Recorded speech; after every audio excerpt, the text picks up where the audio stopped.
Good evening, everyone. It's Christopher Hale here in Murfreesboro, Tennessee, at our headquarters just south of the square. It's an honor to be with you tonight. Our campaign has been stepping forward and moving into the next iteration, what we're calling phase two. And this is in cohort with the slow, at times too aggressive, I would argue, reopening of Tennessee. So I just want to give you a few updates on events on our calendar. And Thursday, I'll be in Franklin County speaking at the Franklin County Democratic Party monthly meeting.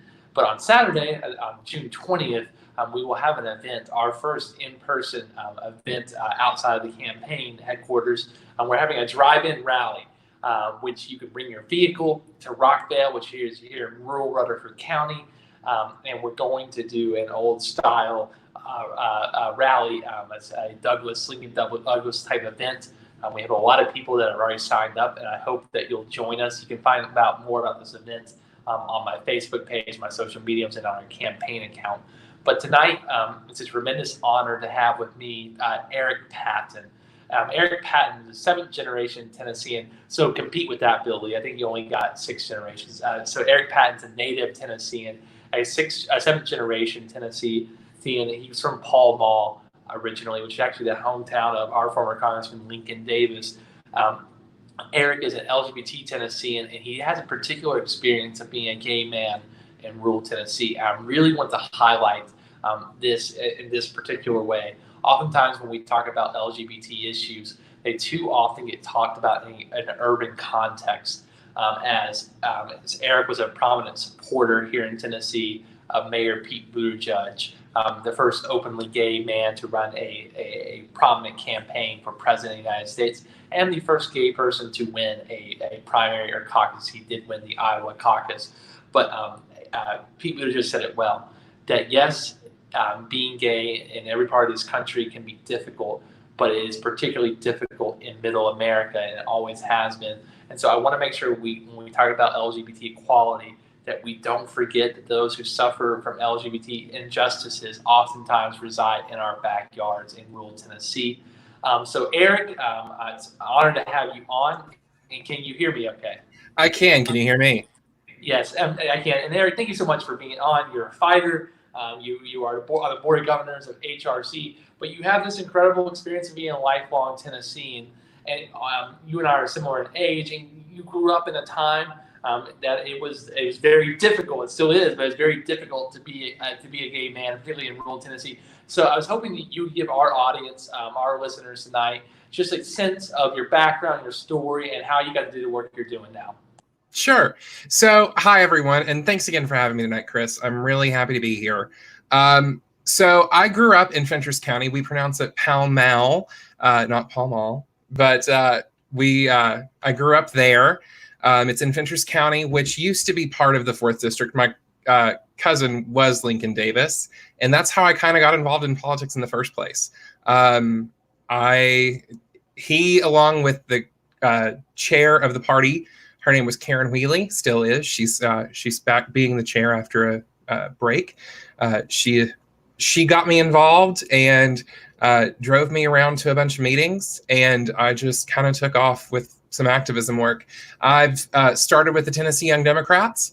I served as the vice president with Claudia Husky, who has been a lifelong friend of mine. I've lived in Nashville for 10 years now, but always make sure to go back home and make my voice heard there. And I love Tennessee. I consider myself a Middle Tennessee native. And just know what it's like to grow up gay in the rural South. I had to basically leave home to feel safe to come out. And I will say that time has made some good changes in places like my hometown and other places in the rural South, but we still got a long way to go. One of the things I want to talk about is we oftentimes, there's been these national movements. So you moved to Nashville in 2010. Is that correct? The month after the flood. Month after the flood. So that would have been in about May 2010. So that fall, that winter, there's the don't ask, don't tell. is repealed by the United States Congress, United States Senate, and President Obama signs it. And then in 2015, Obergefell, which brought marriage equality to the United States. And then just yesterday, I guess now, there was this latest Clayton County ruling in the Supreme Court that essentially goes a long way, not fully, but it goes a long way to ensuring that folks cannot be discriminated in the workplace for their sexual orientation, gender identity. Can you give me a sense of your personal experience, I guess a decade, in seeing these three national events happen, but the residual effects of Tennessee? There is this nationwide LGBT equality movement, but isn't it fair to say that Tennessee has always been on the back end of that? I think that's been very obvious with our state legislature. Anything we try to get done in the state of Tennessee is always stopped by culture warriors in the state legislature. They think that it behooves them to discriminate against anyone who's different. We saw today on just in the last couple of hours what they did to the young girl who was killed in Nashville. Tennessee is one of those places that I adore because I know the people who live here and I know their heart, and I know that the state house doesn't represent them. I know that the congressmen don't represent them, especially the gentleman you're running against, Scott DesJarlais. He has been a problem for a very long time, especially when it comes to things like the Equality Act, which, I'm part of the Human Rights Campaign. That is our signature piece of legislation. The Equality Act would have taken care of the court decision that was made yesterday. But we also have a long way to go in a lot of other things. We can still be discriminated against in credit, in housing. You can be denied housing for being queer in the state of Tennessee and 30 other states still, even after yesterday's ruling. Obviously, the ACLU is taking this now to the courts, and HRC announced earlier in the week that we were fighting the transgender health benefits that the Trump administration came down with policy on, because taking away transgender people's health care in the middle of a crisis of health is particularly just evil. So, you go ahead. I'm sorry, I didn't mean to interrupt. Go ahead. What were you saying? No, just with the transgender health policy that the Trump administration passed this week, that they pushed through this week, especially in the middle of COVID. And it was supposed to be really clear. I mean, the idea that it was not purposely done during Pride Month is a load of malarkey. Like, it is absolutely. The fact that it was done on the Pulse anniversary is just the 5th anniversary of 47 people killed at an LGBT club in Florida. It absolutely, they know exactly what they're doing. And I want to go on that because I think what's remarkable about you, what's remarkable about Pete Buttigieg, what's remarkable about many LGBT Tennesseans is there's this attempt by bad faith actors on the right to separate out the LGBT community with people of faith. What's remarkable is I remember Pete said that God does not belong to a political party, and that was inspiring to a bunch of young people of faith like you and I. But it's also interesting to me that perhaps the most outwardly religious person running for president of the United States this time was a gay man. Can you talk a little bit about the bullshittery of the idea that somehow that God and gay is separated, that gay Tennesseans cannot be people of faith? Can you talk a little bit about your own experience with that? Sure.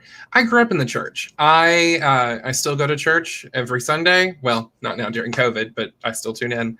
I go to Belmont United Methodist Church. I grew up basically, it's not Southern Baptist, but it's very similar. I grew up in a place where preaching against homosexuality was part of regular Sunday sermonizing. I don't talk to people I went to church with when I grew up. I have very little relationship with those people anymore because I don't feel welcome in their presence. That's not for everyone, obviously, but my best friend growing up was the pastor's son, and I've not spoken to him in 10 years. Actually, probably 12. So it just goes to show you, God, in the same pews where we're taught that God is love and God can do anything, God can love anybody through anything, and yet God can't love a homosexual, is so hypocritical, is just based in a level of hate that is not of God. And we all know that. If you look at your Bible, it says that God is love, period. And if you believe in God, you're good to go. And I really have always just been very, what's a good word? I've been very sad to see the way that the church has reacted and treated people in the LGBTQ community. I have so many friends who I'd love to take to church with me who will never, ever set foot in a church because of the harm the church has done. You know, we're trying so hard in some of these churches. We're trying so hard in some of these churches to make the difference for those folks. But, you know, there are a lot of people of faith who are Christian as well. And I think what Pete Buttigieg was saying this year resonated with so many people, because that's how so many Christians actually feel. So many Christians want queer people in the pews because we add value to any congregation we're a part of. So hope that answers your question. It does. I mean, Scripture says that we are fearfully and wonderfully made. And, you know, it's my belief, and the science says this, and it's actually interesting. When you and I grew up, you know, in some parts of Tennessee, sadly it still is, it was a debate, you know, whether or not being gay was somehow a choice, that it was like a choice that someone made. But, you know, it was debated when you and I were growing up. But it seems like so remarkable to me that the idea that God would somehow make a mistake by making Eric Patton gay, and like the absurdity of that. But I think that I want to get into that conversation a little bit more. As you have seen your home that you grew up with, has there been shifts that you've seen towards the treatment of LGBT youth? I mean, once again, for me, growing up in Rutherford County, which it was not as big then, but there were not many out. I'm 31 years old. I think you're 1 year younger than me, give or take. There weren't many out LGBT youth. It wasn't a reality that we faced in the same way they were closeted. But is it fair to say that you're seeing in the community you grew up in and communities in rural Tennessee that there are out LGBT youth, and what is their experience? You know, what I'm seeing in places like my hometown, I'm seeing a lot of change and hope. There are a lot of youth coming out in high school, and they feel comfortable enough to do that. A couple of years after I left, I basically went to college and came out immediately, pretty immediately anyway. And then the waves started to shift. Some kids who came in after me, a couple of freshmen, the next year started coming out.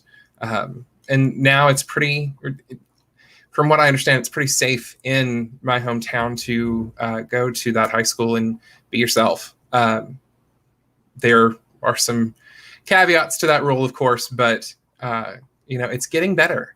And we've worked really hard for that on a national and local level to make it safe for LGBTQ youth. We've still got a long way to go because, it wasn't more than a year ago that we lost a child in Coffee County who got outed. So there's still more work to do. But there's a lot more hope now than there used to be. And, hopefully with this new election, we can elect a leader in Joe Biden. Hopefully we can elect leaders like you and make better policy choices, make better decisions about where about how to support our youth. And I think that's going to be so vital in this next election. Well, and one of the things I think that I really want to see, it is my belief that my understanding of a representative is that he or she is both a reflection of their community, but also has a moral responsibility to move the community forward. It's actually an interesting story. There's a former U.S. senator in Kentucky, a Republican, who in the civil rights movement, he voted for civil rights, even though the vast majority of Kentuckians in 1964 were opposed to it. And actually, a young Mitch McConnell asked him, he was his intern, asked him, said, Senator, why did you vote for civil rights when you knew your people were not for it?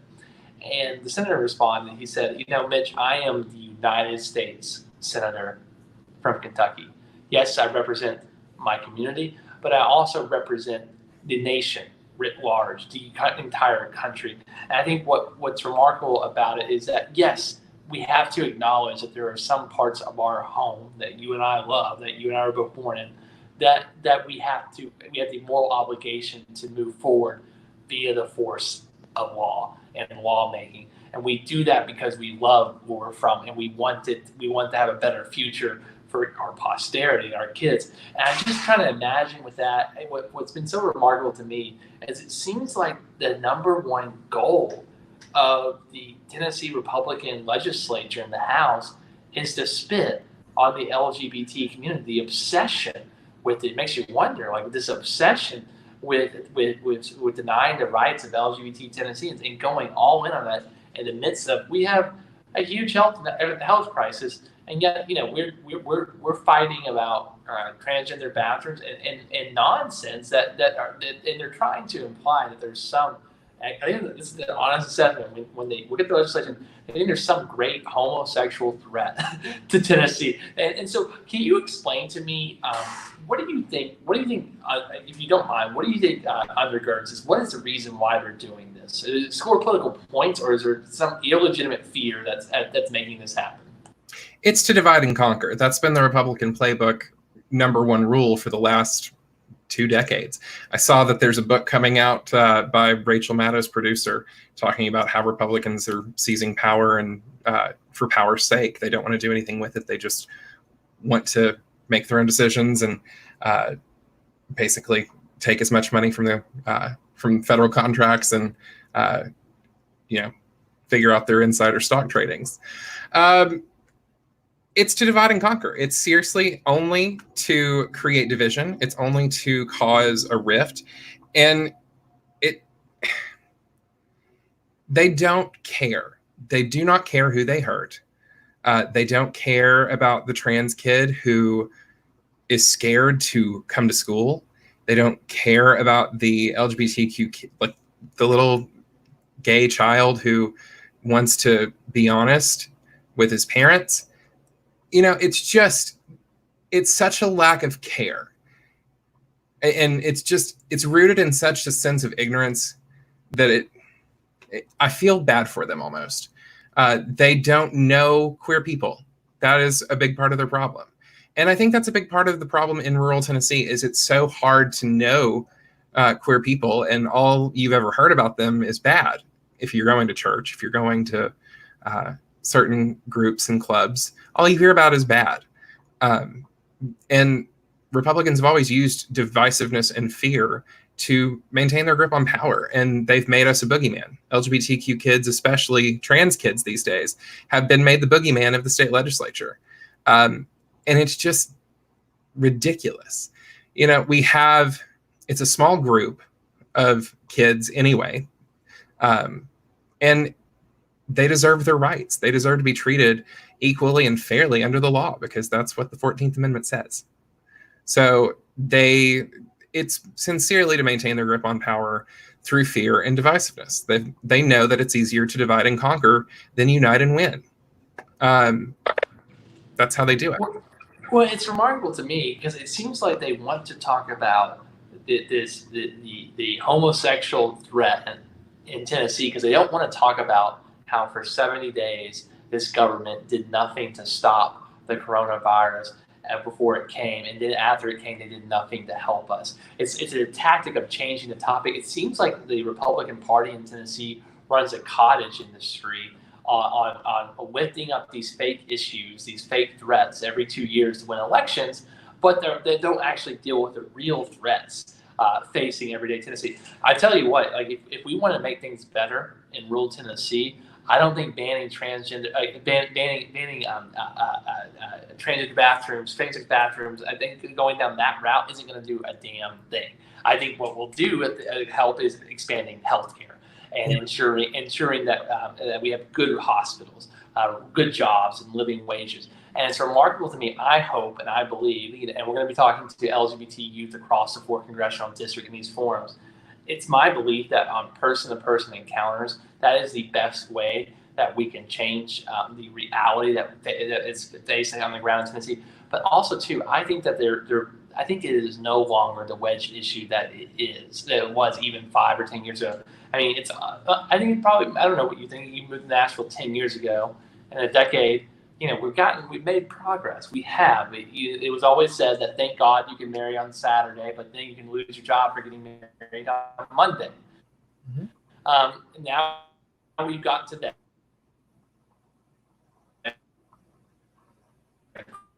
And full participation in the American economy and the American way of life.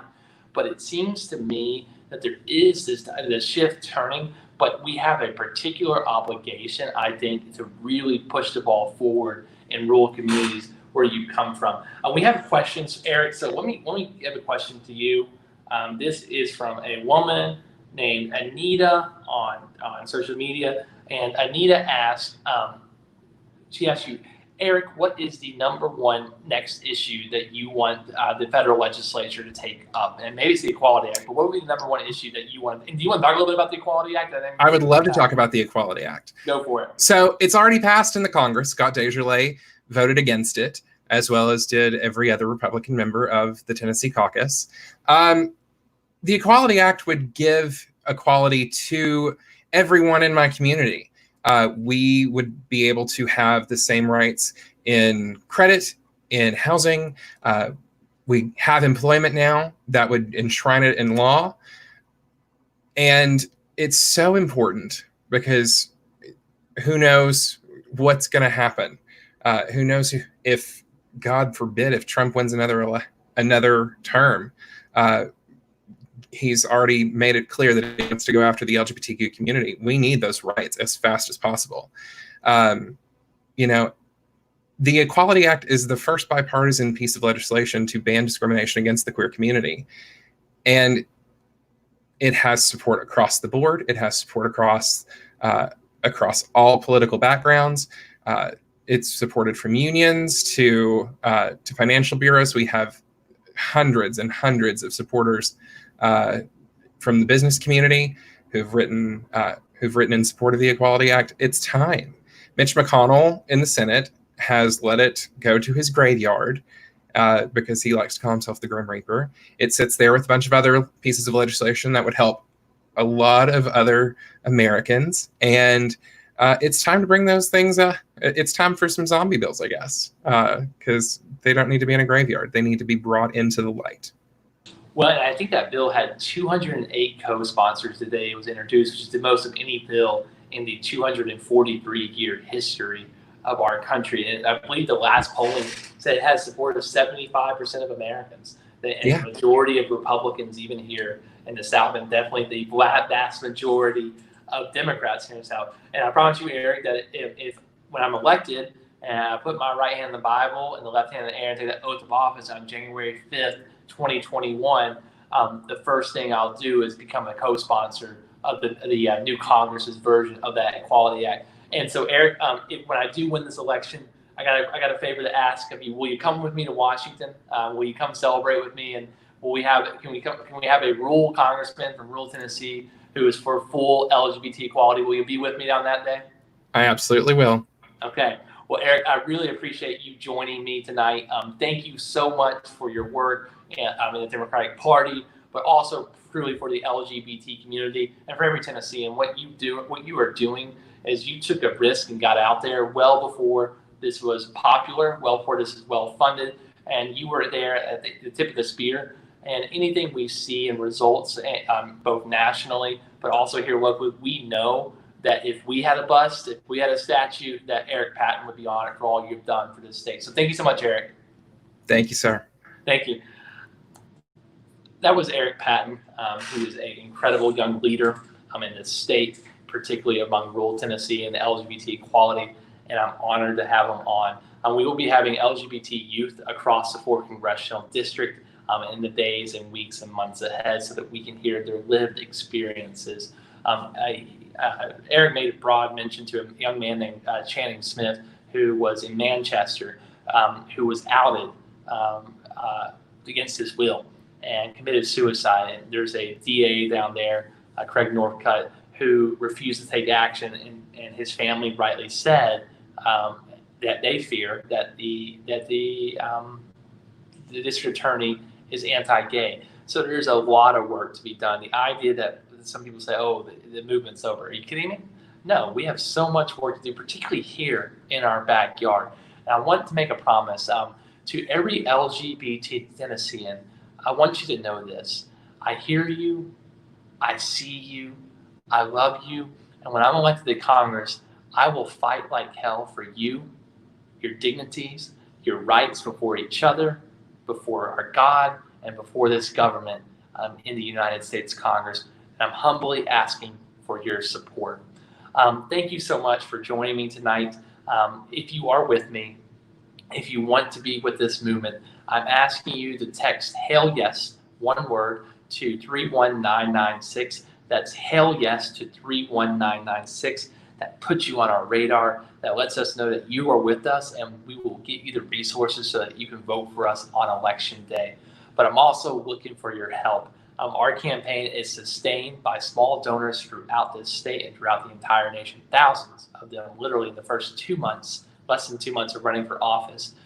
Even if you can only give $5 a month, we'd appreciate it. The average donation to this campaign is $27.11. I think Bernie Sanders would be mightily proud. We need you. This does not go to feed me. It goes to feed our movement. Look, this office space, you made this happen. We have a campaign headquarters. We're the only Democrat in the state that I think has a permanent campaign headquarters. We contacted over 13,000 voters in the first days of this campaign. Your resources paid for that. We have hundreds of yard signs dotting throughout rural Tennessee. Got a few back here. We'll have over 10,000 between now and Election Day. We're having billboards going up. We're going to have digital ads. We're already there. Events. We're getting the word out. And here's the message that I want you to give to your family, to your friends tonight, after you make a donation to our campaign. To every Tennessean who is struggling tonight, whether from this deadly virus, the inability to find good work, a checkered past, or a dim future, I want you to know this. I'm going to fight for you. Congressman DesJarlais has been in office for a decade. He's made $1.7 million, and he hasn't done anything for you and your family. The only bill he's ever passed through Congress was to rename a post office. That ain't good enough. You don't know him. He doesn't know you, and he cannot fight for you because he does not know you. You know me, and I know you, and if we haven't met yet, you know that we're going to, and you know this. You know that on the 5th of January, when I take that sacred oath of office before God, nation, family in Tennessee, that I will fight like hell for you in the United States Congress. I'm humbly asking for your support. Chip in tonight. Sign up for a volunteer shift.